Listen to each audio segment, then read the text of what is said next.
Unfortunate કમનસીબ ચિંતાજનક ઘટના આપણી સામે આવી છે એ છે અમરેલીના એક શિક્ષકે કેટલીક માસૂમ બાળકીઓ સાથે છેડા કર્યા, દુષ્કર્મ કર્યું, એની ફરિયાદ સામે આવી છે. અત્યંત ચિંતાજનક વિષય છે.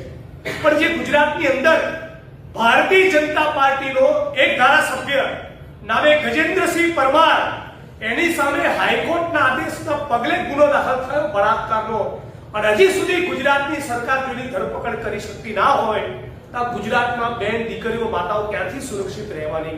અને એટલા માટે મેં રાજ્યની સરકારને ચેલેન્જ આપી કે 27 માર્ચના દિવસે જ્યારે ગુજરાતની વિધાનસભાનું સત્ર પૂરું થાય, એનો સૂર્યાસ્ત થાય ત્યાં સુધીમાં જો તમારામાં પાણી હોય તો આ બળાત્કારના ભાજપના આરોપી, ભાજપના ધારાસભ્ય જે બળાત્કારના આરોપી છે ગજેન્દ્રસિંહ પરમાર, એની તમે ધરપકડ કરીને બતાવો.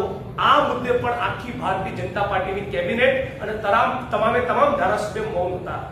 અમરેલીની ભોગ બનેલી, દુષ્કર્મનો ભોગ બનેલી દીકરીના મુદ્દે ભાજપના પ્રવક્તાઓ સિમ્પથેટિક વલણ મીડિયાની સમક્ષ રજૂ કરશે અગાઉની ભૂતકાળની ઘટનાઓની જેમ, પણ ગુજરાતમાં બેન દીકરીઓને માતાઓ ક્યાંથી સુરક્ષિત હોય જ્યાં ભાજપનો એક ધારાસભ્ય પોતે જ એ બળાત્કારી બનીને ફરતો હોય?